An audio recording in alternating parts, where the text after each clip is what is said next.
O sol da tarde de sábado entrava pelas janelas empoeiradas da oficina Silva em Filha, no bairro da Muca, em São Paulo.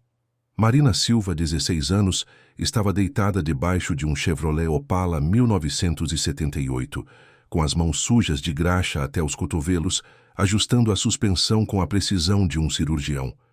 Seu pai, Roberto Silva, observava de longe com um sorriso discreto no rosto. A menina tinha herdado não apenas o nome da oficina, mas o talento raro que corria nas veias da família Silva há 3 gerações. O avô de Marina, Joaquim Silva, tinha sido uma lenda nas corridas clandestinas dos anos 60, um homem que conhecia cada parafuso, cada curva de metal, cada segredo que um motor poderia guardar. Antes de partir há 5 anos, ele havia ensinado à neta um princípio que ela carregava como um mantra: o metal não mente. As pessoas mentem, os documentos podem ser falsificados, mas o metal sempre conta a verdade para quem sabe ouvi-lo. Marina deslizou para fora de debaixo do carro, limpando o rosto com o antebraço e deixando uma mancha de graxa na testa. Seus olhos castanhos brilhavam com a satisfação de mais um trabalho bem feito. Ela usava um macacão azul manchado, tênis surrados, e tinha o cabelo castanho preso em um rabo de cavalo desgrenhado. Aos 16 anos, Marina já tinha mais conhecimento sobre mecânica automotiva do que muitos profissionais com décadas de experiência. "É nesse lugar, meu amor", ajustou Roberto, apontando para a suspensão. "Você tem o toque do seu avô. Ele ficaria orgulhoso." Marina sorriu, mas antes que pudesse responder, o celular de Roberto tocou. Era um número desconhecido. Ele atendeu com a habitual desconfiança de quem recebe muitas ligações de cobrança e ofertas indesejadas. "Alô, Oficina Silva." A voz do outro lado era formal, quase mecânica. "Senhor Roberto Silva, aqui é Patrícia Mendes, da assessoria do Grande Leilão de Clássicos de São Paulo. Temos uma situação de emergência e seu nome foi altamente recomendado pelo senhor Augusto Ferreira, da Associação de Restauradores. Precisamos de um mecânico especializado em carros clássicos para uma verificação de última hora. O evento é hoje à noite." Roberto franziu a testa. "Hoje? Senhora, eu não costumo trabalhar aos sábados à noite, e menos ainda sem um planejamento adequado." "Entendemos, Sr. Silva, mas a situação é excepcional. Trata-se da peça central do nosso leilão, um Ferrari 250 GT Berlinetta, de 1957. O especialista que contratamos teve uma emergência familiar e precisou viajar. O leilão começa em 4 horas e não podemos adiá-lo. Temos compradores que vieram de outros países. Pagaremos o triplo da sua taxa normal, mais despesas de deslocamento." Marina viu o pai hesitar. Ela conhecia aquele olhar. Roberto era um homem orgulhoso, mas também prático. O dinheiro extra faria diferença, especialmente com as contas da oficina apertadas no último mês. Mas havia algo mais no rosto dele, uma tensão que ela não conseguia identificar completamente. "Onde é o leilão?" perguntou Roberto, já pegando um pano para limpar as mãos. "No Hotel Palácio Tangará, nos Jardins. É o evento do ano, Sr. Silva. A elite de São Paulo estará presente. Por favor, vista algo apresentável. O dress code é rigoroso." Roberto olhou para suas roupas manchadas de graxa, depois para Marina. "Posso levar minha filha? Ela é minha assistente e tem um conhecimento excepcional de mecânica." Houve uma pausa do outro lado da linha. "Senhor Silva, este é um evento de alto nível. Não sei se seria apropriado trazer uma menor de idade." "Minha filha tem 16 anos e conhece mais de carros clássicos do que a maioria dos seus convidados", respondeu Roberto com firmeza. "Ou vamos os dois ou não vou." Outra pausa, mais longa. "Está bem. Mas, por favor, sejam discretos. Cheguem pela entrada de serviço às 18 horas. E, Sr. Silva, isto é estritamente uma verificação técnica. Não se envolvam com os convidados. Façam o trabalho e saiam." Roberto desligou e olhou para Marina com uma expressão séria. "Pegue sua mochila com as ferramentas. Vamos para casa tomar banho e nos trocar. Você tem algo mais apresentável do que esse macacão?" Marina sentiu uma onda de empolgação. Um Ferrari de 1957? Isso era um sonho. Para qualquer entusiasta de carros clássicos. "Tenho aquela calça jeans escura e a blusa preta que você me deu no aniversário." Vai servir. Mas, Marina, escute bem o que vou dizer. Esse tipo de evento, essas pessoas, eles não nos veem como iguais. Para eles, somos apenas prestadores de serviço. Fazemos nosso trabalho, pegamos nosso dinheiro e saímos. Não dê opinião, não faça comentários, não se envolva. Entendeu? Marina assentiu, mas algo na veemência do pai a incomodou. Desde quando você se importa com o que pessoas ricas pensam de nós, pai? Roberto suspirou, fechando a porta da oficina. Não, me importo. Mas sei como o mundo funciona, e sei que pessoas assim podem ser perigosas quando você as contraria. Aprendi isso da pior forma. Ele não elaborou, e Marina não insistiu. Sabia que o pai tinha suas razões, suas feridas antigas que ele raramente compartilhava. Roberto havia crescido na periferia, lutado para manter a oficina funcionando após a perda da mãe de Marina, quando ela tinha apenas 3 anos.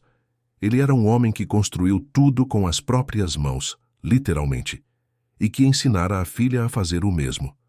No caminho para casa, em um Volkswagen Fusca, 1976, impecavelmente conservado que era o xodó de Roberto, Marina olhava pela janela para as ruas movimentadas da Muca. Era um bairro operário, de imigrantes italianos e portugueses, onde todo mundo se conhecia. Bem diferente dos Jardins, imaginou ela, onde ficava o tal hotel de luxo. Você acha que é mesmo um Ferrari original, pai? Perguntou Marina. Se estão pagando o que disseram, alguém está apostando milhões que sim. Mas a gente vai descobrir. Lembra do que seu avô sempre dizia? O metal não mente, responderam em uníssono, e Marina sorriu. Em casa, um pequeno sobrado na rua Javari, Marina tomou banho rapidamente e vestiu sua melhor roupa, que ainda assim era bem simples. Calça jeans escura, uma blusa preta de algodão e seu único par de tênis que não estava destruído, um All-Star preto que ela limpou cuidadosamente. Prendeu o cabelo em um coque mais arrumado e olhou-se no espelho. Ainda parecia uma garota de bairro, mas ao menos uma garota de bairro apresentável. Roberto apareceu vestindo calça social preta e uma camisa branca passada. Ele raramente usava esse tipo de roupa, e Marina percebeu como o pai parecia desconfortável, puxando o colarinho como se estivesse apertado demais. Você está bonito, pai, disse Marina, e Roberto sorriu com timidez. E você está linda, minha filha. Mas lembre-se do que eu disse. Fazemos o trabalho e saímos. Eles pegaram o Fusca, mas Roberto fez questão de lavá-lo e encerá-lo antes. Se vamos aparecer lá, vamos aparecer com dignidade, disse ele. Marina ajudou, e 30 minutos depois, o velho Fusca brilhava como se tivesse saído da concessionária. O caminho até os jardins levou 40 minutos no trânsito de sábado. Marina observava a mudança gradual da paisagem urbana. As casas simples da Muca davam lugar a prédios comerciais, depois a avenidas largas, com lojas de grife, e finalmente aos condomínios de luxo e mansões dos jardins. Era outro mundo, uma São Paulo que ela conhecia apenas de longe. O Hotel Palácio Tangará era imponente, cercado por jardins exuberantes e uma arquitetura que misturava modernidade e sofisticação. Roberto dirigiu até a entrada de serviço, como instruído. Um segurança de terno preto e fone de ouvido se aproximou. Identificação, pediu com tom autoritário. Roberto Silva e Marina Silva.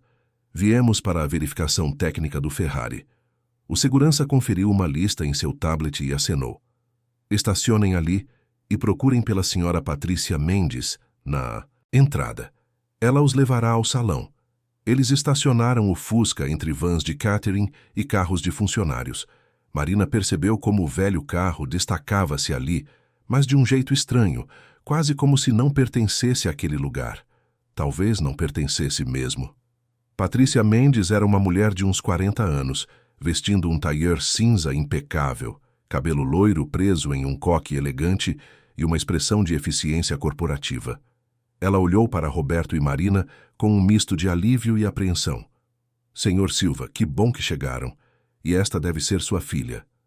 Ela estendeu a mão formalmente e Marina notou o olhar rápido que a mulher deu em suas roupas simples. Sigam-me, por favor. O Ferrari está no salão principal. Os convidados começarão a chegar em 1 hora, então precisamos que façam a verificação rapidamente. E, por favor, sejam discretos. Alguns dos nossos clientes podem ficar desconfortáveis com a presença de técnicos no ambiente durante o evento.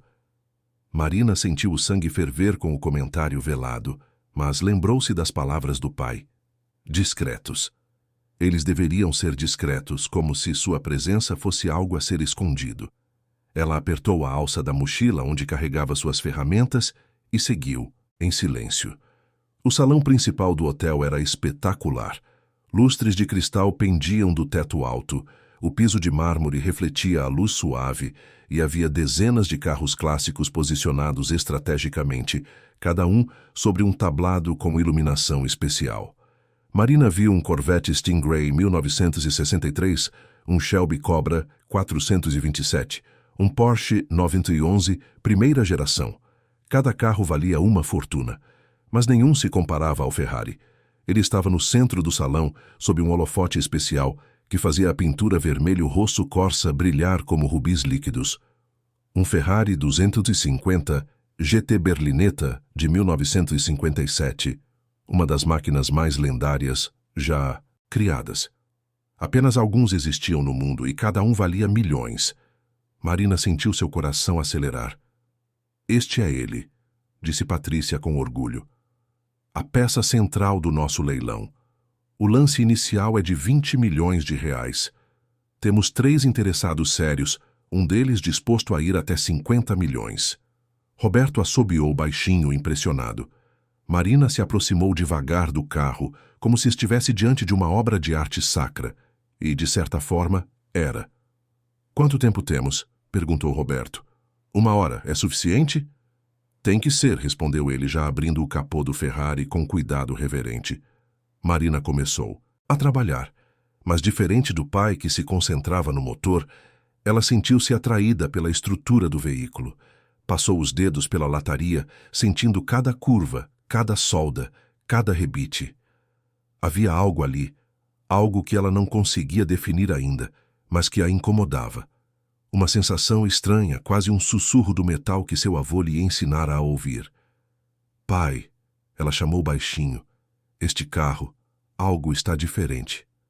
Roberto levantou a cabeça do motor e olhou para a filha. Diferente como? Não sei ainda. Mas o metal está me contando algo. Preciso de mais tempo para ter certeza. Roberto olhou ao redor para Patrícia, que os observava de longe, para os outros funcionários preparando o salão. Depois olhou para Marina e, naquele momento, pai e filha se entenderam sem palavras. O metal não mente. E se Marina estava sentindo algo, havia uma razão. Então descubra, disse Roberto. Eu continuo com o motor. Você examina o resto. Marina assentiu e mergulhou no trabalho, inconsciente de que nas próximas horas sua vida e a de seu pai mudariam para sempre. Inconsciente de que aquela sensação estranha que sentia na ponta dos dedos estava prestes a detonar um escândalo que abalaria não apenas o mundo dos carros clássicos, mas revelaria uma fraude de proporções inimagináveis. Marina trabalhou meticulosamente, seus dedos deslizando pela carroceria do Ferrari como um pianista sobre as teclas. Cada centímetro do metal era uma nota em uma sinfonia que só ela parecia capaz de ouvir. Havia aprendido com o avô Joaquim que carros clássicos autênticos tinham imperfeições características, marcas do tempo e da fabricação artesanal dos anos 50. Era justamente nessas imperfeições que residia a prova da autenticidade. Mas este Ferrari era perfeito demais. A pintura tinha um brilho uniforme que incomodava Marina. Em 1957, a tecnologia de pintura automotiva era limitada, e mesmo com restaurações cuidadosas, deveria haver micro-imperfeições visíveis sob luz direta. Ela pegou uma lanterna de sua mochila e examinou a superfície em ângulos diferentes. O reflexo era absolutamente uniforme, como se o carro tivesse sido pintado com técnicas modernas. Pai, olha isso, chamou Marina, apontando a lanterna para uma seção da porta. A espessura da tinta é consistente demais. Nos anos 50, a aplicação era manual e sempre tinha variações. Roberto se aproximou limpando as mãos em um pano. Deixa eu ver. Ele examinou cuidadosamente, franzindo a testa. Você tem razão.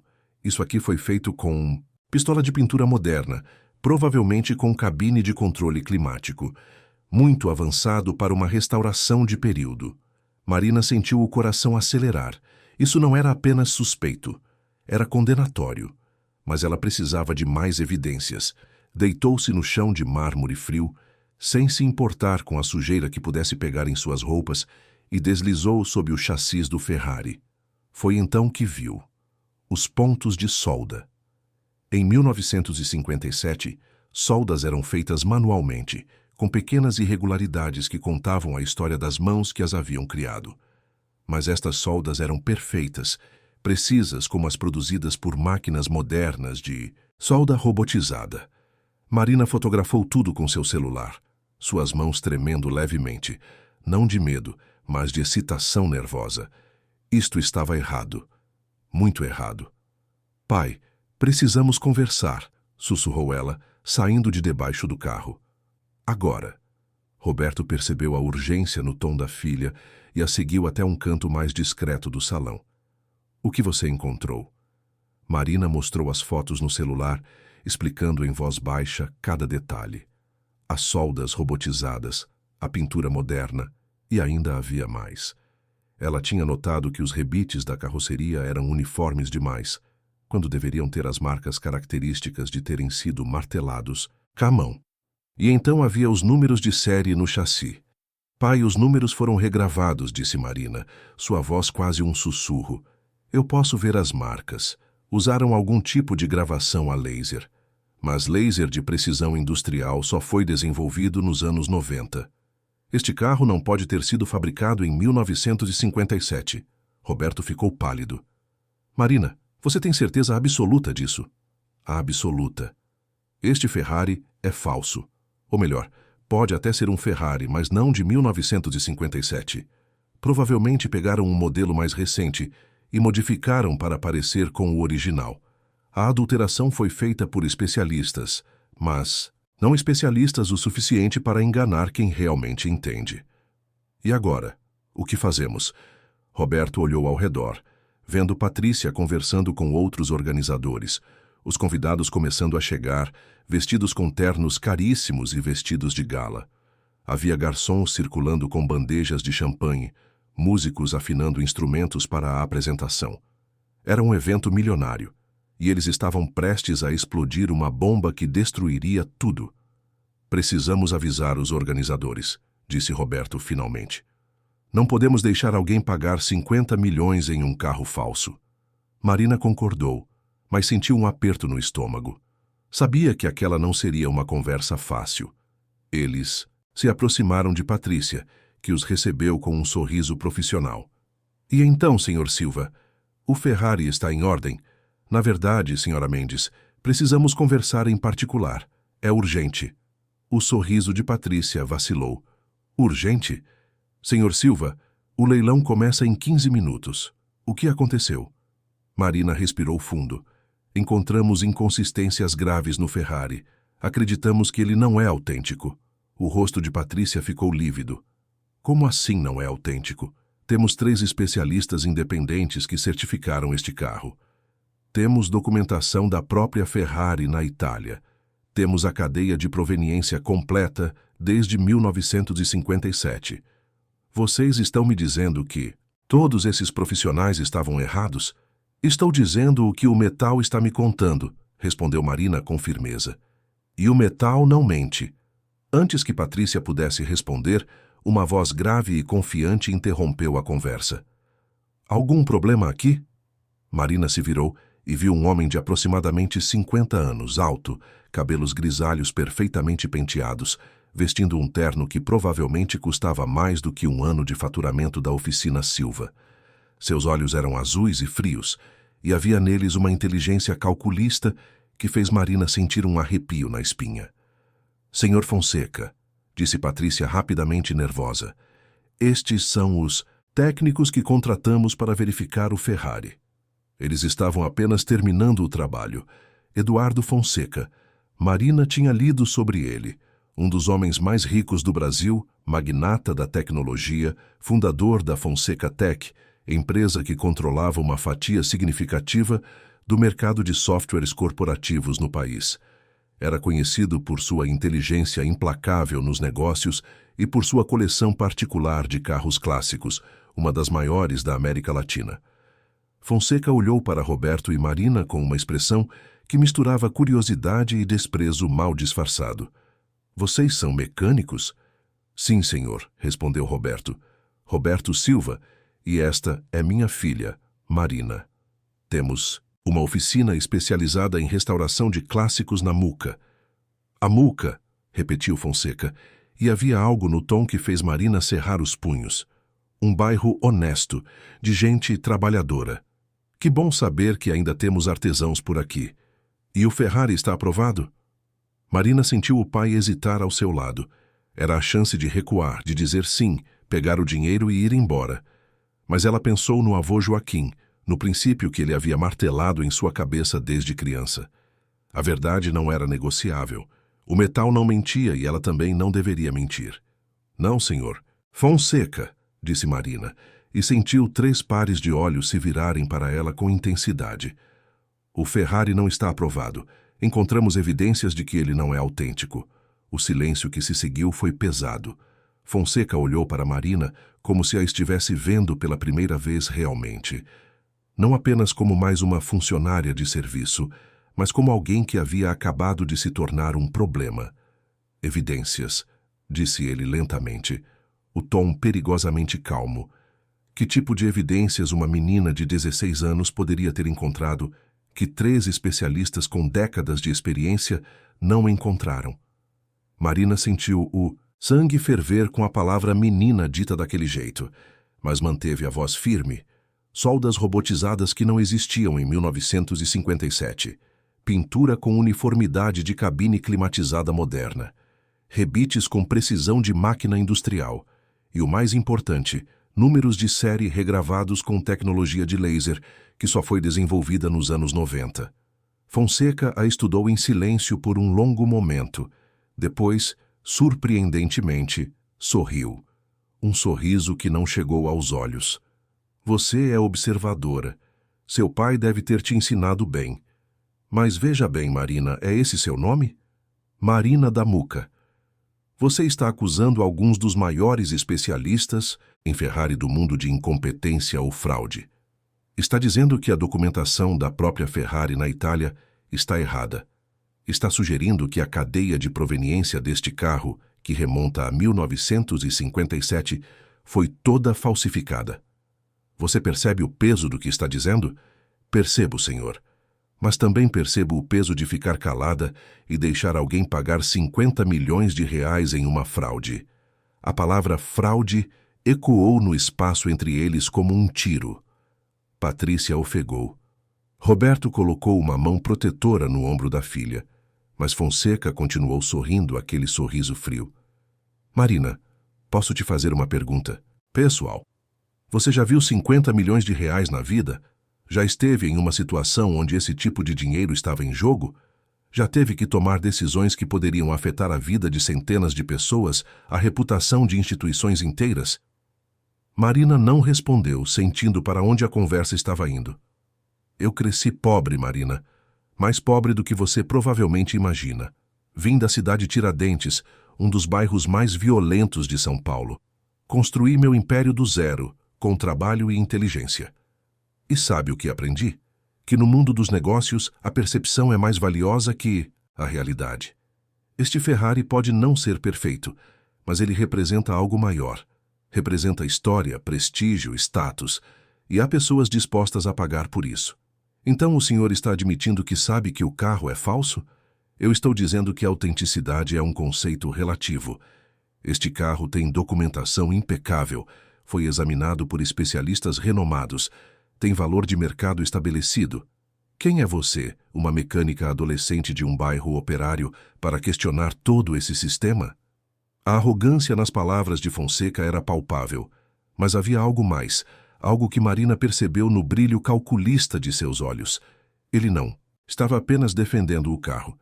Ele estava testando-a, avaliando-a, tentando intimidá-la. E, de repente, Marina entendeu. Fonseca era o comprador interessado em pagar 50 milhões. E ele sabia. Ele sabia que o carro era falso. Sou alguém que não vai se calar, respondeu Marina, sua voz firme apesar do tremor que sentia por dentro. E se o senhor comprar este carro sabendo que é falso, está cometendo fraude. Posso não ter seus milhões, senhor Fonseca, mas tenho algo que o dinheiro não compra, tenho integridade. O sorriso de Fonseca finalmente desapareceu. Patrícia parecia à beira de um colapso nervoso. Roberto apertou o ombro da filha, orgulhoso e aterrorizado ao mesmo tempo. Você não sabe com quem está falando, menina, disse Fonseca, sua voz agora baixa e perigosa. Eu posso destruir a reputação da sua família com um telefonema. Posso garantir que vocês nunca mais trabalhem com carros clássicos nesta cidade. Posso fazer com que a oficina de vocês perca todos os clientes. Você entende isso? Entendo que o senhor está me ameaçando, respondeu Marina. E entendo que pessoas só ameaçam quando estão com medo. Do que o senhor tem medo, senhor Fonseca? Da verdade? Por um momento, Marina pensou que Fonseca fosse explodir. Mas então ele respirou fundo, recompôs a máscara de controle e se virou para Patrícia. Senhora Mendes, retire estes técnicos do evento. Imediatamente. E garanta que recebam apenas metade do pagamento combinado. Serviço incompleto merece pagamento incompleto. Mas, senhor Fonseca, começou Patrícia. Imediatamente, repetiu ele, e havia aço em sua voz. Patrícia assentiu miseravelmente e fez um gesto para que Roberto e Marina a seguissem. Mas Marina não se moveu. Tinha mais uma coisa a fazer. Pegou o celular do bolso e, olhando diretamente nos olhos de Fonseca, começou a digitar. O que você está fazendo? Perguntou. Fonseca. Mandando uma mensagem para minha melhor amiga. Ela trabalha em uma emissora de notícias. Acho que seria interessante uma matéria sobre fraudes em leilões de luxo, não acha? Marina não esperou pela resposta. Virou-se e seguiu o pai em direção à saída, seu coração batendo como um tambor, as mãos tremendo de adrenalina. Ela havia desafiado um dos homens mais poderosos do Brasil. Havia acusado um sistema inteiro de corrupção. E sabia, com certeza absoluta, que as consequências daquele momento ecoariam muito além daquele salão de luxo. O jogo havia começado, e Marina Silva, a menina mecânica da Muca, acabara de fazer a jogada de abertura em uma partida onde as apostas eram mais altas do que ela poderia imaginar. Marina e Roberto caminhavam pelo corredor em direção à saída quando o celular da garota vibrou. Era uma resposta de sua melhor amiga, Júlia Cardoso, que fazia estágio na TV Verdade, uma emissora conhecida por suas reportagens investigativas ousadas. Marina, isso é sério? Um leilão com carros falsos? Vou ligar para o Marcelo agora mesmo. Marcelo Tavares era o principal repórter investigativo do país, famoso por suas matérias, que haviam derrubado políticos corruptos e desmascarado esquemas empresariais. Se havia alguém capaz de transformar aquela descoberta em um escândalo nacional, era ele. Pai, espera, disse Marina parando no corredor. Eles não podem nos expulsar assim. Temos provas. Temos fotos. Marina, não se meta mais nisso, implorou Roberto, mas sua voz tremia com uma mistura de medo e orgulho. Você viu quem é aquele homem? Eduardo Fonseca pode nos destruir. E se deixarmos ele comprar um carro falso por 50 milhões? E se houver outras pessoas sendo enganadas? Pai, o avô sempre dizia que com grande conhecimento vem grande responsabilidade. Nós sabemos a verdade. Não podemos simplesmente ir embora. Roberto olhou para a filha, vendo não mais uma menina de 16 anos, mas uma mulher de princípios, firme e determinada. Naquele momento, ele viu tanto dela mesma quanto da esposa que havia perdido há tantos anos. Maria, sua falecida esposa, também tinha sido assim, incapaz de ver uma injustiça sem lutar contra ela. Está bem, disse Roberto finalmente, mas fazemos isso juntos. E com cuidado. Enquanto esperavam pela resposta de Júlia, Roberto teve uma ideia. Marina, antes de sermos expulsos, eu preciso verificar algo. Você disse que viu outros carros clássicos no salão? Sim, um Corvette, um Shelby Cobra, um Porsche. Vou fingir que estou pegando uma ferramenta que esqueci. Você vem comigo? Eles voltaram ao salão discretamente, aproveitando que Patrícia estava ocupada com os convidados que chegavam.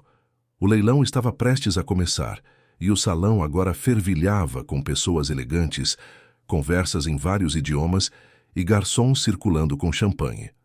Roberto se aproximou do Corvette Stingray, 1963, um clássico americano em azul metálico. Ajoelhou-se como se estivesse amarrando o sapato e examinou rapidamente o chassi. Marina ouviu franzir a testa. Ela seguiu até o Shelby Cobra 427, fingindo admirar o carro, mas, na verdade, procurando as mesmas inconsistências que havia encontrado no Ferrari. E lá estavam elas, soldas modernas, pintura uniforme demais, rebites perfeitos. Marina fotografou tudo discretamente, seu coração acelerando. Isso não era um carro falso, era uma operação sistemática. Roberto voltou para perto dela, seu rosto pálido. O Corvette também, sussurrou. E suspeito que o Porsche ali também. Marina, isso é maior do que pensávamos. Muito maior. Antes que pudessem discutir o que fazer, o celular de Marina vibrou novamente. Era Júlia. Marcelo está indo para aí com uma equipe. Eles estarão aí em 15 minutos. Ele disse para você não sair do prédio e gravar tudo que puder. Marina mostrou a mensagem ao pai. 15 minutos, eles só precisavam ficar 15 minutos sem serem expulsos. Mas então Patrícia os viu. Senhor Silva, o que vocês ainda estão fazendo aqui? Eu pedi para saírem. Desculpe, senhora Mendes, disse Roberto rapidamente. Estávamos só pegando nossas ferramentas. Mas antes que pudessem se mover, uma voz amplificada ecoou pelo salão. Senhoras e senhores, bem-vindos ao grande leilão de clássicos de São Paulo. Era o leiloeiro, um homem de meia-idade com sotaque europeu carregado. Em instantes, daremos início aos lances. Mas antes, gostaria de apresentar a peça central desta noite, uma verdadeira obra-prima da engenharia automotiva. Um holofote iluminou o Ferrari e a multidão aplaudiu. Marina viu Eduardo Fonseca de pé ao lado do carro, sorrindo como um rei diante de seu tesouro. Ele a viu no canto do salão e seu sorriso se alargou, como se desafiando-a a fazer algo. Foi quando Marina tomou uma decisão. Ela começou a caminhar em direção ao Ferrari, ignorando os sussurros urgentes do pai. A multidão se abriu confusa diante daquela adolescente de roupas simples que atravessava o salão de luxo como se fosse dona do lugar. Marina sentiu todas as palpitações, todo o medo, mas continuou andando. O metal não mente, e ela também não mentiria. Com licença, disse ela, alto o suficiente para que várias pessoas ao redor ouvissem. Desculpem interromper, mas há algo que todos precisam saber sobre este Ferrari. O leiloeiro parou no meio da frase. Fonseca ficou tenso. Patrícia correu em direção a Marina, mas a garota foi mais rápida. Meu nome é Marina Silva, sou mecânica especializada em carros clássicos e fui contratada hoje para verificar a autenticidade deste veículo. Ela apontou para o Ferrari. E descobri que ele é falso. O salão explodiu em murmúrios. O leiloeiro ficou boquiaberto. Fonseca deu um passo à frente, o rosto vermelho de fúria controlada. Isso é um absurdo. Uma adolescente perturbada tentando sabotar um leilão legítimo. Seguranças. Mas Marina já tinha seu celular na mão, mostrando as fotos das soldas, dos rebites, dos números de série. Posso provar tudo o que estou dizendo. Os números de série deste carro foram gravados com tecnologia de laser que não existia em 1957. A solda é robotizada, impossível para a época. E isso não é tudo. Ela se virou para a multidão, sua voz firme apesar do tremor interno. O Corvette ali também é falso. O Shelby Cobra também. Provavelmente vários outros carros neste salão. Isto não é um leilão. É uma fraude organizada. O caos se instalou. Pessoas gritavam, exigindo explicações. Compradores potenciais correram para examinar os carros que pretendiam adquirir. O leiloeiro tentava acalmar a multidão sem sucesso. Foi então que as portas do salão se abriram bruscamente e Marcelo Tavares entrou com uma equipe de câmeras, transmitindo ao vivo. O repórter era um homem de 40 anos, cabelos escuros, olhar penetrante e uma reputação de não ter medo de ninguém. Boa noite, senhoras e senhores, disse Marcelo, sua voz ecoando pelo salão. Marcelo Tavares, TV Verdade. Estamos recebendo denúncias graves de fraude neste leilão. Gostaríamos de fazer algumas perguntas. Vocês não podem transmitir isso, gritou Patrícia. Este é um evento privado. E fraude é crime público, respondeu Marcelo calmamente. Depois se virou para Marina. Você é a jovem que nos contatou? Sim, senhor. Marina Silva. Eu e meu pai descobrimos que vários carros aqui são falsificações. E você pode provar isso? Posso. Marina mostrou as fotos, explicando cada detalhe para a câmera. Marcelo ouvia atentamente, fazendo perguntas técnicas que Marina respondia com precisão. A transmissão ao vivo já tinha milhares de espectadores. Eduardo Fonseca tentou sair discretamente, mas Marcelo o interceptou. Senhor Fonseca, o senhor é o principal interessado neste Ferrari, correto? Gostaria de comentar sobre as acusações de que o veículo é falsificado? Fonseca tentou manter a compostura. Estas são acusações infundadas de uma menina que claramente não tem a experiência ou o conhecimento para fazer tais afirmações. Tenho 3 laudos de especialistas independentes atestando a autenticidade deste veículo. Especialistas que o senhor pagou? Perguntou Marcelo. Especialistas reconhecidos internacionalmente, corrigiu Fonseca, mas sua voz tinha uma tensão que a câmera capturava perfeitamente. Marina se aproximou, segurando seu celular. Senhor Fonseca, antes de o senhor gastar 50 milhões de reais, não gostaria de saber por que os números de série deste Ferrari foram alterados com tecnologia de gravação a laser que não foi inventada até 1995? A pergunta ecoou pelo salão, agora completamente silencioso. Todas as câmeras se voltaram para Fonseca. Ele olhou para Marina e, naquele momento, algo nele quebrou. A máscara de controle, a fachada de confiança, tudo desmoronou. Você não sabe com quem está se metendo, sibilou ele, apontando o dedo para Marina. Você é uma ninguém. Uma filha de mecânico de bairro que provavelmente aprendeu tudo no YouTube. Eu construí um império. Eu movimento bilhões. E você acha que pode me humilhar assim na frente de todo mundo? O ataque foi transmitido ao vivo para centenas de milhares de pessoas. Roberto deu um passo à frente, colocando-se entre Fonseca e a filha. O senhor não vai falar assim com minha filha, disse ele, sua voz calma, mas carregada de uma autoridade paternal. Ela tem mais conhecimento sobre carros clássicos do que todos os seus especialistas pagos juntos. E se o senhor realmente construiu um império, foi usando mentiras e fraudes. Isso não é mérito. É crime. Fonseca avançou, mas os seguranças o seguraram. Marcelo continuava filmando tudo, suas perguntas incisivas cortando através da confusão. Senhor Fonseca, o senhor tinha conhecimento de que estes carros eram falsificados? Há quanto tempo esta fraude está acontecendo? Quantas pessoas já foram enganadas? Mas Fonseca não respondeu mais nada. Ele havia perdido completamente o controle, gritando ameaças, exigindo que desligassem as câmeras. Seus advogados chegaram, tentando conter os danos, mas era tarde demais. Marina olhou ao redor do salão, vendo compradores furiosos exigindo reembolsos, especialistas em pânico tentando defender suas avaliações, organizadores correndo de um lado para outro. O império cuidadosamente construído, de mentiras, estava desmoronando em tempo real. E então Roberto colocou a mão no ombro da filha. Você fez a coisa certa, sussurrou. Seu avô estaria orgulhoso. Marina assentiu, mas a adrenalina ainda corria em suas veias. Ela sabia que aquela noite era apenas o começo. Sabia que Fonseca não esqueceria. Sabia que eles haviam feito um inimigo poderoso.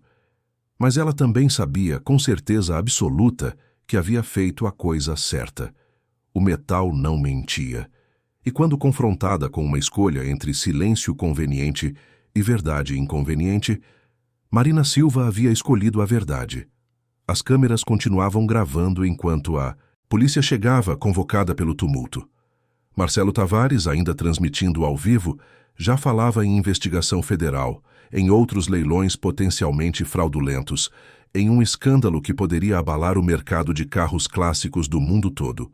E no centro de tudo, uma adolescente de 16 anos da Muca, com graxa ainda sob as unhas e determinação inabalável no coração, acabara de iniciar uma revolução que mudaria não apenas sua vida, mas o destino de um sistema inteiro construído sobre a premissa de que riqueza equivalia à verdade.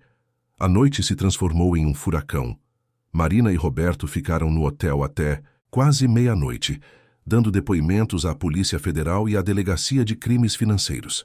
Cada foto, cada observação técnica, cada detalhe da conversa com Fonseca foi registrado. Os agentes, inicialmente céticos sobre as afirmações de uma adolescente, rapidamente mudaram de tom quando especialistas forenses confirmaram cada uma das descobertas de Marina. O delegado Carlos Mendonça, um homem de 50 anos com 3 décadas de experiência, olhou para Marina com respeito genuíno. Senhorita Silva, em todos os meus anos de carreira nunca vi alguém tão jovem demonstrar tamanha perícia técnica e coragem. O que você fez hoje pode ter impedido uma fraude de centenas de milhões de reais. Marina estava exausta, mas uma sensação de realização a mantinha alerta. Apenas fiz o que era certo, delegado. E isso é mais raro do que deveria ser, respondeu Mendonça. Quando finalmente deixaram o hotel, já passava da 1 da manhã. O estacionamento estava cercado por repórteres que haviam sido alertados sobre o escândalo. Microfones foram empurrados em direção a Marina e Roberto. Câmeras piscavam, perguntas voavam de todas as direções. Marina, como você se sente por ter desmascarado uma das maiores fraudes do ano? Senhor Silva, é verdade que sua filha aprendeu mecânica com apenas 3 anos? Existe alguma verdade nos rumores de que Eduardo Fonseca ameaçou vocês? Roberto colocou o braço protetoramente ao redor dos ombros da filha e abriu caminho até o Fusca. Sem comentários, repetia ele, mas Marina podia sentir seu orgulho misturado com preocupação. No caminho de volta para a Muca, o rádio do carro estava ligado e era impossível escapar da história. Todas as estações falavam sobre o escândalo do leilão. O nome de Marina Silva estava em toda parte. A menina mecânica que desafiou um bilionário. A adolescente que expôs uma fraude milionária. A garota da Muca que fez um império ruir. Marina olhava pela janela vendo a cidade passar, ainda processando tudo o que havia acontecido. Pai, você acha que fizemos a coisa certa? Roberto dirigiu em silêncio por um momento antes de responder. Marina, quando eu tinha a sua idade, presenciei uma injustiça. Um empresário rico que enganou meu pai em um negócio, tirou tudo que ele tinha economizado. Eu fiquei calado porque tinha medo, porque achei que era melhor não me meter. Seu avô nunca me deixou esquecer disso. Ele dizia que o silêncio diante da injustiça é cumplicidade. Você não ficou em silêncio. Você fez o que eu não tive coragem de fazer. Então sim, minha filha, você fez a coisa certa.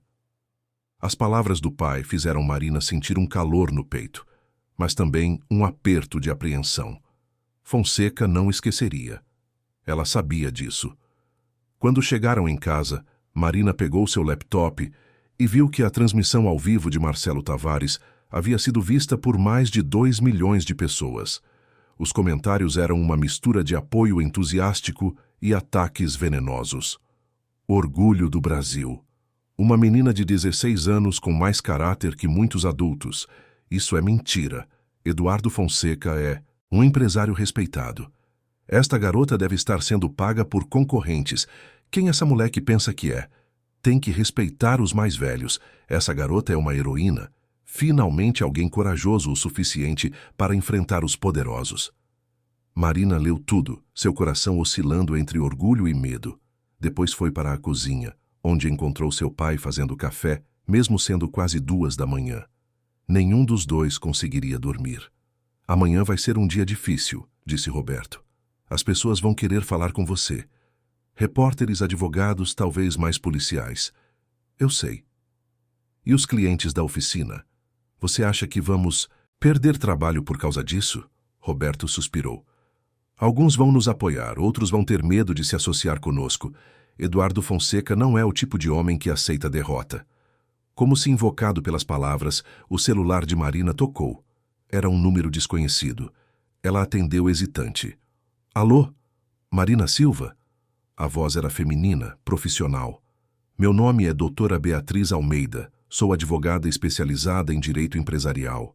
Liguei para avisá-la de que o senhor Eduardo Fonseca está preparando um processo contra você e seu pai por difamação, prejuízos materiais e danos morais. O valor da ação é de 50 milhões de reais. Marina sentiu o sangue gelar. 50 milhões? Sim. O senhor Fonseca alega que suas acusações infundadas destruíram sua reputação e causaram prejuízos incalculáveis aos seus negócios. Ele tem uma equipe de 12 advogados trabalhando no caso. Sugiro que vocês contratem representação legal imediatamente. Mas eu só falei a verdade. As provas estão todas lá. Verdade e prova são conceitos diferentes no tribunal, senhorita Silva. O senhor Fonseca tem recursos ilimitados e está determinado a destruir vocês. Boa sorte. A ligação caiu. Marina ficou olhando para o telefone, tremendo. 50 milhões de reais. Era mais dinheiro do que ela. Poderia ganhar em 10 vidas. Era suficiente para tomar tudo que eles tinham, a oficina, a casa, tudo. Roberto viu a expressão da filha e entendeu imediatamente. Ele nos processou? Marina assentiu, incapaz de falar. Roberto fechou os olhos, respirou fundo e depois abraçou a filha com força. Vamos enfrentar isso juntos. Não importa o que aconteça, não importa quanto dinheiro ele tenha, a verdade está do nosso lado. Mas e se a verdade não for suficiente, pai? E se ele realmente nos destruir? Antes que Roberto pudesse responder, o telefone da casa tocou. Era quase 3 da manhã. Quem? Ligaria àquela hora? Roberto atendeu cautelosamente. Alô, senhor Silva? Aqui é Gustavo Andrade, da Associação Brasileira de Restauradores de Veículos Clássicos. Acabei de ver as notícias.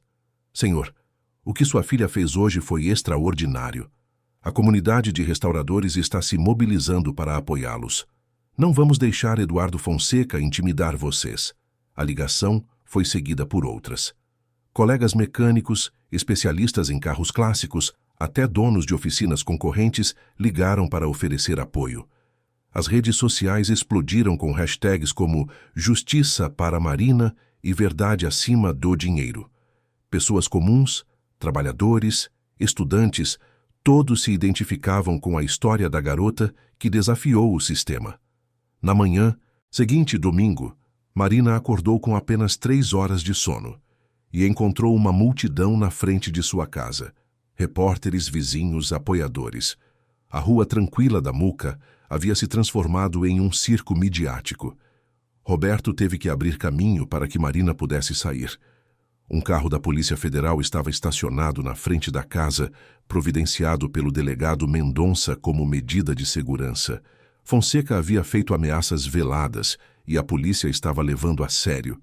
Marina deu uma breve entrevista na porta de casa, escolhendo suas palavras cuidadosamente. Não fiz nada além de dizer a verdade. Meu avô me ensinou que o metal não mente e que nós também não devemos mentir, não importa o preço. Se isso incomoda pessoas poderosas, então talvez o problema não seja comigo, mas com um sistema que permite que essas pessoas usem seu poder para enganar os outros. As palavras foram transmitidas nacionalmente e viralizaram internacionalmente. Às 3 da tarde, Marina recebeu uma ligação de um número da Itália. Era da sede da Ferrari, em Maranello. Signorina Silva, sou Giovanni Rossi, chefe da divisão de autenticação da Ferrari. Vimos sua descoberta. Nossa equipe está voando para São Paulo amanhã para examinar pessoalmente os veículos. Se suas conclusões estiverem corretas, e acreditamos que estejam, a Ferrari entrará com ações legais contra todos os envolvidos na falsificação. Também gostaríamos de convidá-la para visitar nossa fábrica na Itália e conhecer nossa equipe de restauração. Raramente vemos alguém tão jovem com tal talento. Marina mal conseguia acreditar. A Ferrari, a lendária Ferrari, estava convidando-a para a Itália. Mas a euforia durou pouco. Às 5 da tarde, surgiram notícias preocupantes. A Polícia Federal havia obtido um mandado de busca e apreensão para a sede da Fonseca Tech, a empresa de Eduardo Fonseca. O que encontraram foi chocante. Marcelo Tavares transmitia ao vivo do estúdio da TV Verdade. Acabamos de receber informações exclusivas da investigação federal. O esquema de fraude de Eduardo Fonseca era muito maior do que imaginávamos. Ele não estava apenas vendendo carros falsos, ele estava manipulando todo o mercado de veículos clássicos. As imagens mostravam documentos apreendidos, e-mails, planilhas. Fonseca havia criado um esquema complexo onde comprava carros clássicos autênticos, fazia cópias falsificadas perfeitas, vendia as réplicas como originais e guardava os originais. Depois, usando empresas de fachada, ele manipulava os leilões para inflacionar artificialmente os preços. O plano final era criar uma bolha especulativa no mercado de clássicos e então vender todas as suas posições, lucrando bilhões quando a bolha inevitavelmente estourasse. Mas havia mais. Fonseca também estava envolvido em manipulação de ações, evasão fiscal e suborno de funcionários públicos. O Ferrari falso era apenas a ponta de um iceberg de corrupção que se estendia por todo o mercado financeiro. Marina assistia às notícias atordoada. Ela havia exposto não apenas uma fraude, mas um império inteiro construído sobre mentiras. E Fonseca não seria o único a cair. Seus sócios, os especialistas que certificaram os carros falsos, os organizadores dos leilões, todos estavam sendo investigados. À noite, o advogado de Fonseca anunciou que seu cliente retiraria o processo contra Marina e Roberto. Mas todos sabiam que era tarde demais. O dano estava feito. Várias empresas anunciaram que estavam rompendo contratos com a Fonseca Tech. As ações da empresa despencaram 90%. E a Comissão de Valores Mobiliários iniciou uma investigação completa sobre todas as transações de Fonseca nos últimos 10 anos. Marina estava deitada em sua cama, olhando para o teto, quando seu pai entrou no quarto. — Como você está se sentindo? — Não sei, pai. Tudo aconteceu tão rápido. Ontem eu era apenas uma menina que trabalhava na oficina. Hoje meu nome está em jornais do mundo inteiro. Amanhã vou ter que depor novamente. É tudo muito grande.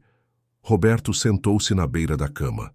Seu avô costumava dizer que pessoas comuns podem fazer coisas extraordinárias quando guiadas pela verdade. Você provou isso hoje, Marina. Mas lembre-se, no final do dia você ainda é minha filha. Ainda é a menina que conserta opalas na oficina. Isso nunca vai mudar. Marina sorriu, sentindo lágrimas nos olhos. Você acha que vai terminar bem? Roberto ficou em silêncio por um momento. Acho que a justiça às vezes demora, mas no final prevalece. Fonseca vai pagar pelo que fez.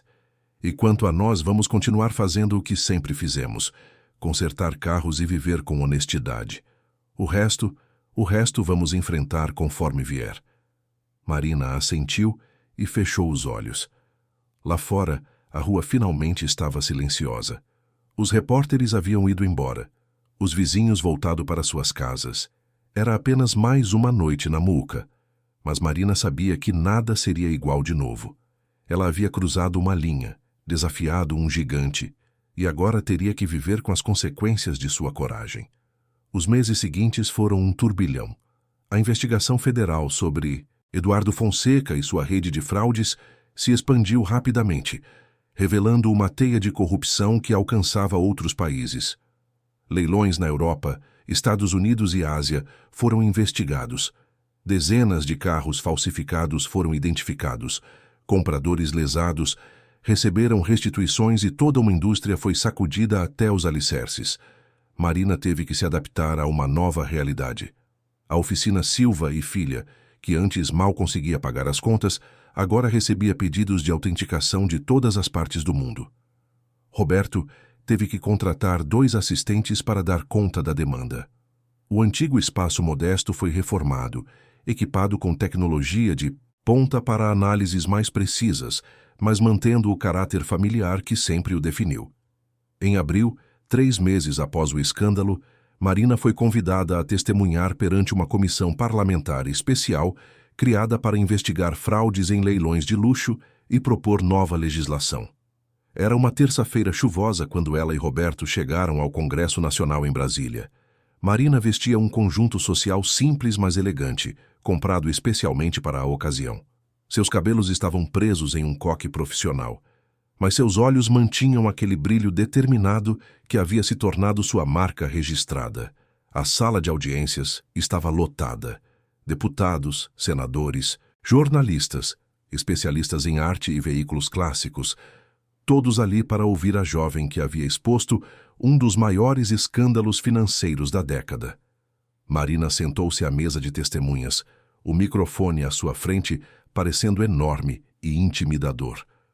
O presidente da comissão, deputado Antônio Ferreira, um homem de 60 anos com reputação de integridade, abriu a sessão. Senhorita Silva, agradecemos sua presença aqui hoje.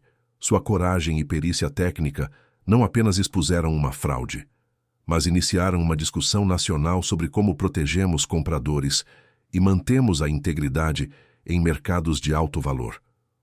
Gostaria que nos contasse, em suas próprias palavras, o que aconteceu naquela noite no leilão. Marina respirou fundo e começou a falar. Sua voz, inicialmente tímida, ganhou força conforme relatava cada detalhe.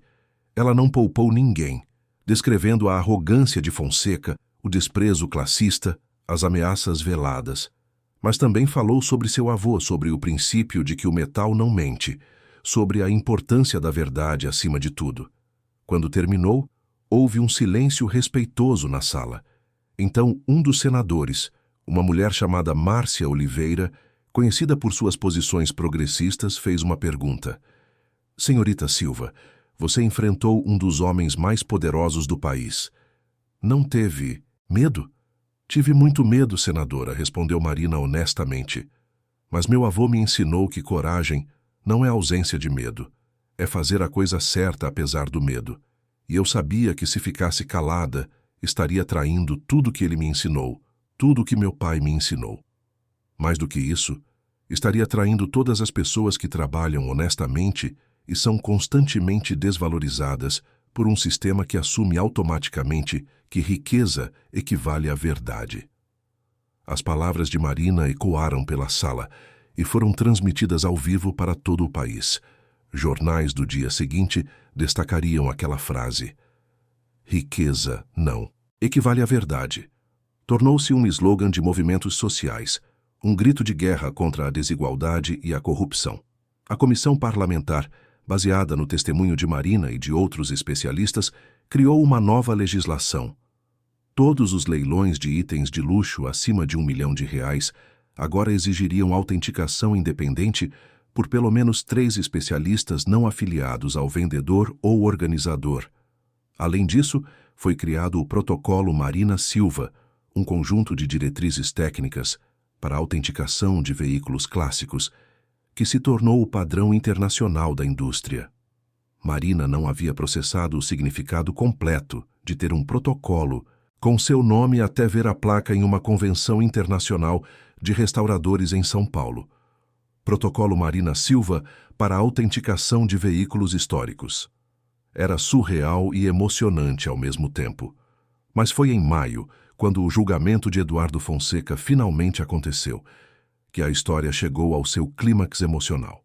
O Tribunal Federal estava lotado. Marina e Roberto estavam presentes, assim como centenas de pessoas lesadas pelas fraudes de Fonseca.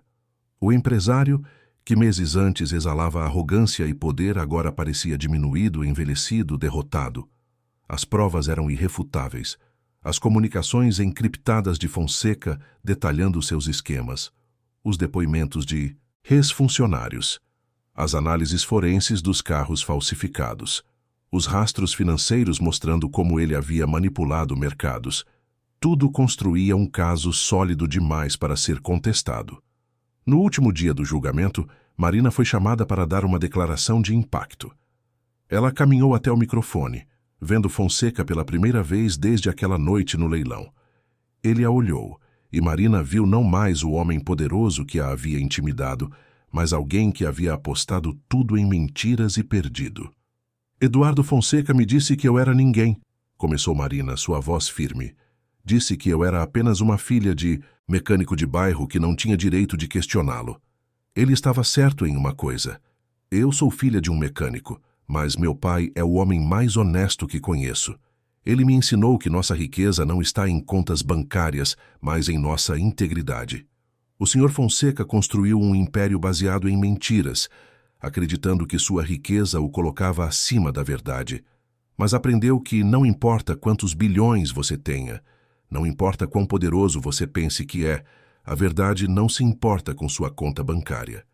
A verdade é democrática. Ela alcança a todos, ricos e pobres. E hoje ela alcançou o Sr. Fonseca. Marina voltou para seu lugar, tremendo levemente, mas com a cabeça erguida. Roberto apertou sua mão, os olhos brilhando com lágrimas de orgulho. Horas depois, o juiz deu sua sentença. Eduardo Fonseca foi condenado a 37 anos de prisão por fraude, manipulação de mercado, evasão fiscal, suborno e dezenas de outras acusações. Seus bens foram confiscados para ressarcir as vítimas. Sua empresa foi dissolvida. Seu império, construído sobre areia de mentiras, desmoronou completamente. Quando saíram do tribunal, Marina e Roberto foram cercados por repórteres. Como você se sente com a sentença, Marina? Perguntou um deles. Marina pensou cuidadosamente antes de responder. Não sinto alegria. Justiça não é sobre vingança, é sobre restaurar o equilíbrio. Espero que isso sirva de exemplo de que ninguém está acima da lei, não importa quão rico ou poderoso seja. E espero que inspire outras pessoas a não terem medo de falar a verdade. As semanas seguintes trouxeram mudanças ainda mais significativas. A equipe da Ferrari, na Itália, cumpriu sua promessa, e Marina, acompanhada pelo pai, viajou para Maranello. Foi uma experiência transformadora ver onde os carros dos seus sonhos eram criados, conhecer os artesãos que continuavam a tradição de excelência, aprender técnicas que ela só havia lido em livros. Giovanni Rossi, o chefe da divisão de autenticação, ficou impressionado. Senhorita Silva, em todos os meus 40 anos na Ferrari, nunca vi alguém tão jovem com tal intuição mecânica. Você tem um dom raro. Quando terminar o ensino médio, gostaríamos de oferecer-lhe uma bolsa de estudos completa em nossa escola de restauração. Marina mal conseguia conter as lágrimas. Era um sonho que ela nem sabia que podia ter. Mas então olhou para o pai e viu o orgulho misturado com algo mais, talvez a tristeza de saber que sua filha estava crescendo, que o mundo estava se abrindo para ela de formas que nunca se abriram para ele. De volta ao Brasil, as oportunidades não pararam. Universidades de engenharia como USP, ITA e UFRJ ofereceram bolsas completas. Empresas automotivas queriam contratá-la como consultora. Produtoras de documentários queriam contar sua história. Era avassalador. Uma tarde, sentada na oficina enquanto ajudava o pai a restaurar um Dodge Charger 1970, Marina expressou suas dúvidas. Pai, como eu escolho? Todas essas oportunidades são incríveis, mas eu não quero deixar você sozinho. A oficina, nossa vida aqui. Roberto parou de trabalhar e olhou para a filha. Marina, quando sua mãe faleceu, eu pensei que meu mundo havia acabado. Mas então eu olhei para você, essa menininha de 3 anos, e percebi que meu mundo estava apenas começando de uma forma diferente. Criei você para ser forte, independente, para nunca ter medo de alcançar seus sonhos. Se eu consegui fazer isso, então fiz meu trabalho como pai. Você não está me deixando. Você está voando. E eu vou estar aqui torcendo por você em cada passo do caminho. As palavras quebraram a última resistência de Marina, e ela abraçou o pai, chorando lágrimas, de gratidão e amor. Naquele momento, na oficina manchada de graxa que era seu segundo lar, Marina entendeu que a verdadeira coragem não estava apenas em enfrentar bilionários corruptos, mas em abraçar o futuro com todas as suas incertezas e possibilidades. Em junho, Marina aceitou uma bolsa integral na Escola Politécnica da USP para estudar engenharia mecânica, com especialização em design automotivo. Ela se comprometeu a trabalhar meio período na oficina, porque aquele lugar, aquelas mãos sujas de graxa, aquele cheiro de óleo e metal, eram parte de quem ela era e sempre seria. O caso Fonseca continuou gerando ondas. Investigações internacionais revelaram fraudes similares em outros países. Vários especialistas que certificaram carros falsos perderam suas licenças. Casas de leilão implementaram protocolos mais rigorosos.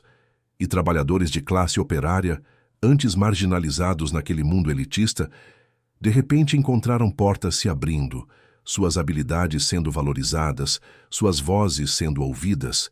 Marina foi convidada para palestrar em universidades, convenções, eventos corporativos. Sua mensagem era sempre a mesma: integridade não é negociável, conhecimento não conhece classe social, e um sistema que valoriza automaticamente riqueza acima de experiência e verdade é um sistema que precisa mudar. No aniversário de 1 ano do escândalo, o Museu do Automóvel de São Paulo inaugurou uma exposição especial, Fraudes Expostas, a história de Marina Silva. No centro da exposição estava o Ferrari falso, aquele que havia iniciado tudo, com uma placa explicativa, detalhando como uma adolescente de 16 anos havia desmascarado uma das maiores fraudes da história. Marina visitou a exposição no dia da inauguração, acompanhada pelo pai. Ela olhou para o carro, lembrando daquela primeira sensação estranha quando passou os dedos pela lataria, aquele sussurro do metal que só ela havia conseguido ouvir. "Você está arrependida de alguma coisa?" perguntou Roberto. Marina pensou por um longo momento. "Não, tive medo, tive dúvidas, tive noites sem dormir, mas nunca me arrependi, porque no final, pai, viver com integridade é mais importante do que viver confortavelmente na mentira." Roberto sorriu e passou o braço pelos ombros da filha. "Seu avô estaria tão orgulhoso de você. Eu estou tão orgulhoso de você. Você provou que uma pessoa comum, com coragem e verdade, pode mudar o mundo." Marina olhou ao redor do museu, vendo famílias, estudantes, entusiastas de carros, todos ali para aprender sobre aquele momento em que a verdade prevaleceu sobre o poder. E ela entendeu que sua história não era apenas sobre ela. Era sobre todas as pessoas que um dia foram subestimadas, silenciadas, marginalizadas. Era uma história sobre o poder da verdade em um mundo de mentiras, sobre a força da integridade em um sistema de corrupção, sobre a coragem de uma garota de 16 anos que se recusou a ser intimidada por alguém que pensava que dinheiro comprava tudo, inclusive o silêncio. 2 anos haviam se passado desde aquela noite transformadora no leilão. Marina, agora com 18 anos, estava em seu 3º semestre de engenharia mecânica na USP. Era uma manhã ensolarada de sábado quando ela estacionou. O velho Fusca, agora oficialmente dela, no estacionamento da oficina Silva e Filha.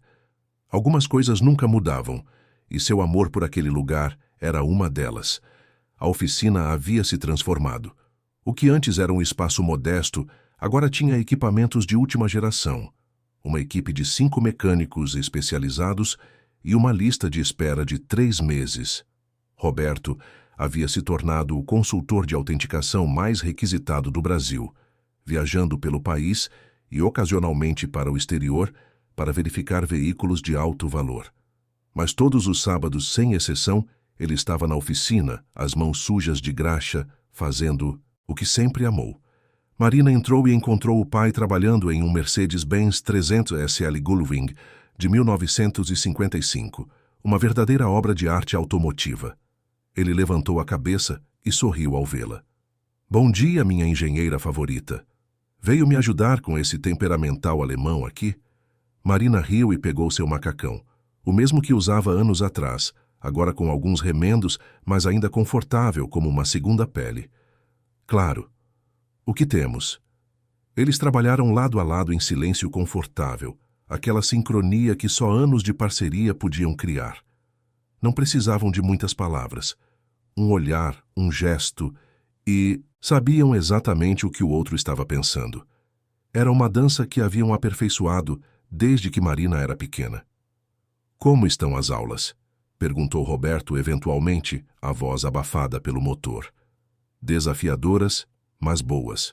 O professor Andrade disse que meu projeto de tese sobre métodos de autenticação para veículos históricos pode ser publicado em um jornal internacional."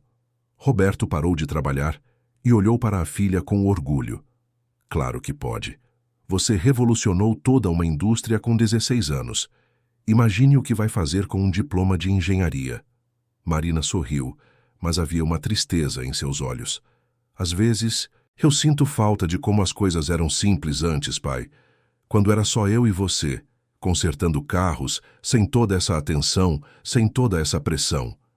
Roberto largou a ferramenta e limpou as mãos, aproximando-se da filha. Marina, você sabe o que seu avô me disse uma vez? Ele disse que há 2 tipos de pessoas no mundo. Aquelas que veem uma injustiça e viram a cara, e aquelas que não conseguem fazer outra coisa senão enfrentá-la. Você é do segundo tipo, e sim, isso traz complicações, pressões, responsabilidades. Mas também traz significado. Você mudou vidas, Marina. Não apenas a nossa. Pense em todas as pessoas que foram ressarcidas por fraudes. Pense em todos os trabalhadores que agora são respeitados em uma indústria que antes os desprezava. Pense em todas as jovens que olham para você e pensam, se ela conseguiu, eu também consigo. Eu sei, disse Marina, os olhos brilhando com lágrimas contidas. Eu só queria que fosse mais fácil às vezes. Se fosse fácil, qualquer um faria. E não precisaria de alguém com sua coragem. Eles voltaram ao trabalho, mas a conversa havia tocado algo profundo em Marina. Ela pensou nos últimos 2 anos, em como sua vida havia mudado de formas que nunca poderia ter imaginado. Havia dado palestras em conferências internacionais, havia conhecido alguns dos maiores nomes da indústria automotiva, havia sido capa de revistas. Mas no fundo, ela ainda era a garota que amava o cheiro de graxa e o ronco de um motor bem ajustado. À tarde, enquanto limpavam a oficina, Roberto mencionou casualmente: "Ah, recebi um e-mail interessante hoje, da comissão organizadora do Salão Internacional do Automóvel de Genebra. Eles querem que eu seja palestrante no painel sobre autenticidade e ética no mercado de clássicos. Pai, isso é incrível. O Salão de Genebra é um dos eventos mais importantes do mundo." "É", respondeu Roberto, meio envergonhado. "Mas sabe, meu inglês não é muito bom, e eu não sei se tenho a eloquência para esse tipo de coisa. Eu sou apenas um mecânico." Marina parou e olhou para o pai com expressão séria. "Pai, você não é apenas um mecânico. Você é Roberto Silva, o homem que criou a melhor especialista em autenticação automotiva do país. O homem que ensinou sua filha que integridade não é negociável. O homem que ficou ao meu lado quando enfrentamos o homem mais poderoso do Brasil. Você vai aceitar esse convite e vai ser brilhante. E se precisar, eu vou com você e traduzo tudo." Roberto sorriu, aquele sorriso meio torto que Marina amava. "Quando você ficou tão sábia, aprendi com o melhor." Eles terminaram de limpar a oficina quando o celular de Marina tocou. Era Júlia, sua melhor amiga, a mesma que havia contatado Marcelo Tavares naquela noite fatídica. "Marina, liga a TV. Canal de notícias rápido." Marina e Roberto correram para o pequeno escritório da oficina, onde havia uma televisão velha. Na tela, uma reportagem especial. As consequências do caso Eduardo Fonseca, 2 anos depois. Marcelo Tavares, que havia se tornado uma espécie de mentor para Marina, estava entrevistando várias pessoas cujas vidas haviam sido impactadas pelo escândalo. Havia o colecionador argentino que havia recuperado $3 milhões após descobrir que seu Porsche era falsificado.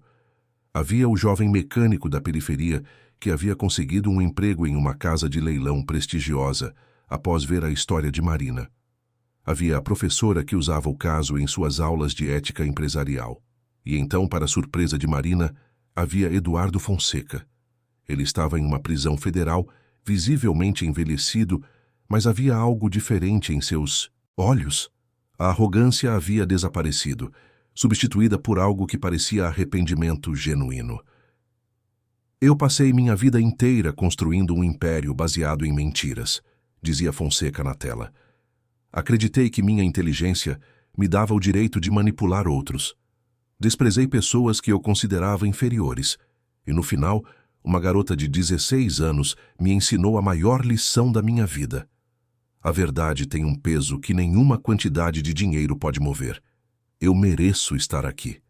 E se pudesse voltar no tempo, eu gostaria de ter sido honesto desde o início. Gostaria de ter tido a coragem que Marina Silva teve. Marina sentiu um nó na garganta. Não era a satisfação que sentia, mas uma estranha mistura de tristeza e alívio. Tristeza por quanto desperdício havia na história de Fonseca e alívio de que talvez, apenas talvez, ele havia aprendido algo. A reportagem terminou com Marcelo fazendo um resumo. A história de Marina Silva nos lembra que coragem não tem idade, que integridade não tem preço, e que às vezes as pessoas mais improváveis são aquelas que mudam o mundo. O protocolo Marina Silva já foi adotado em 70 países. Dezenas de fraudes foram expostas usando seus métodos. E mais importante, uma geração inteira de jovens aprendeu que não importa quão poderoso seja seu oponente, a verdade sempre merece ser defendida. Roberto desligou a TV e olhou para Marina. Você está bem? Estou, respondeu ela sinceramente. É estranho ver tudo resumido assim, como se fosse uma história com começo, meio e fim. Mas não é assim que a vida funciona, não é? As consequências das nossas ações continuam ecoando, tocando vidas que nunca conheceremos. Verdade. E você continua tocando vidas todos os dias. Naquela noite, Marina voltou para seu pequeno apartamento perto da universidade. Era modesto, mas era dela. Nas paredes, havia fotos da oficina, do avô Joaquim ao lado de um carro de corrida nos anos 60, dela e do pai, após restaurarem um Mustang particularmente difícil. E havia também uma foto emoldurada, tirada na noite do escândalo, mostrando Marina confrontando Fonseca, a determinação clara em seu rosto jovem. Ela se sentou na cama com seu laptop e abriu o documento da sua tese. Métodos avançados de autenticação, forense para veículos históricos, o princípio do metal não mente. Havia algo poético em transformar a sabedoria do avô em pesquisa acadêmica rigorosa. Enquanto trabalhava, seu celular tocou. Era um número desconhecido, mas algo a fez atender. Alô, senhorita Silva? Aqui é Renata Campos, da Fundação Joaquim Silva para a Educação Mecânica. Marina franziu a testa. Fundação Joaquim Silva? Sim, foi criada há 6 meses com doações de várias pessoas e empresas que foram impactadas pela sua história. A Fundação oferece bolsas de estudo para jovens de comunidades carentes que querem estudar mecânica e engenharia. Já demos 20 bolsas completas. E gostaríamos que você fosse nossa embaixadora oficial. Marina sentiu lágrimas correrem pelo rosto. Uma fundação com o nome do avô, ajudando jovens como ela havia sido. Era perfeito. É claro que aceito. Depois que desligou, Marina ligou para o pai imediatamente, contando sobre a fundação. Roberto ficou em silêncio por um longo momento, e Marina sabia que ele estava chorando do outro lado da linha. Seu avô, disse ele finalmente, a voz embargada. Ele sempre dizia que o maior legado que um homem pode deixar não é dinheiro ou fama, mas os princípios que passa adiante. Você transformou os princípios dele em algo que vai ajudar gerações. Marina, eu não tenho palavras para expressar o orgulho que sinto. Naquela noite, Marina não conseguiu dormir. Foi até a janela do apartamento e olhou para a cidade iluminada. Em algum lugar lá fora, havia jovens como ela havia sido, com talento e determinação, mas sem oportunidades. E agora, graças a tudo que havia acontecido, alguns deles teriam a chance de alcançar seus sonhos. Ela pensou em Fonseca, na prisão, refletindo sobre suas escolhas. Pensou em todos os compradores que haviam sido enganados e agora tinham justiça. Pensou nos mecânicos e trabalhadores que agora eram respeitados em uma indústria que antes os desprezava. Pensou nas mudanças na lei, no protocolo com seu nome, em todas as ondas que sua coragem havia criado. E pensou no avô Joaquim, em suas mãos calejadas passando pela lataria de um carro, ensinando uma menina pequena a ouvir o que o metal tinha a dizer. O metal não mente, Marina. Lembra-se disso sempre. E você também nunca deve mentir, não importa o preço. No domingo de manhã, Marina acordou cedo e dirigiu até a oficina. Encontrou o pai já lá, como sempre, trabalhando em um projeto novo. Ele olhou para cima e sorriu. Achei que você fosse descansar hoje e perder nosso ritual de domingo. Nunca. Eles trabalharam juntos o dia inteiro, conversando sobre carros, sobre a universidade, sobre os planos para a fundação, sobre a viagem a Genebra. E quando o sol começou a se pôr, tingindo o céu de laranja e rosa, eles se sentaram na frente da oficina, dividindo um refrigerante e observando o movimento da rua. Pai, disse Marina de repente, você se arrepende de alguma coisa? Daquela noite, das consequências de tudo que mudou? Roberto pensou cuidadosamente antes de responder. Eu me arrependo que você teve que crescer tão rápido, que você teve que enfrentar pressões que nenhuma adolescente deveria enfrentar. Mas me arrependo de ter apoiado você, de ter te ensinado a defender a verdade. Nunca. Você se tornou exatamente a pessoa que sua mãe e eu esperávamos que se tornasse. Forte, íntegra, corajosa. E se tivéssemos que fazer tudo de novo, eu faria exatamente a mesma coisa. Marina encostou a cabeça no ombro do pai. Eu também. Eles ficaram ali em silêncio confortável enquanto a noite caía sobre a Muuca, o bairro operário que os havia criado, que havia testemunhado sua luta e sua vitória, que continuava sendo seu lar, mesmo quando o mundo inteiro se abria para eles. E Marina entendeu com uma clareza cristalina que sua jornada não havia terminado naquela noite no leilão. Aquela havia sido apenas a primeira página de uma história muito maior. Uma história sobre como uma pessoa comum, armada apenas com conhecimento, coragem e integridade inabalável, pode desafiar sistemas inteiros de poder e corrupção. Uma história sobre como a verdade, não importa quão pequena ou quieta no início, sempre encontra uma forma de ser ouvida. Uma história sobre como o metal não mente. E como uma garota que aprendeu a ouvir seus sussurros mudou não apenas sua própria vida, mas incontáveis outras vidas ao redor do mundo. Marina Silva, a menina mecânica da Muuca, havia feito sua jogada, e o mundo nunca mais seria o mesmo.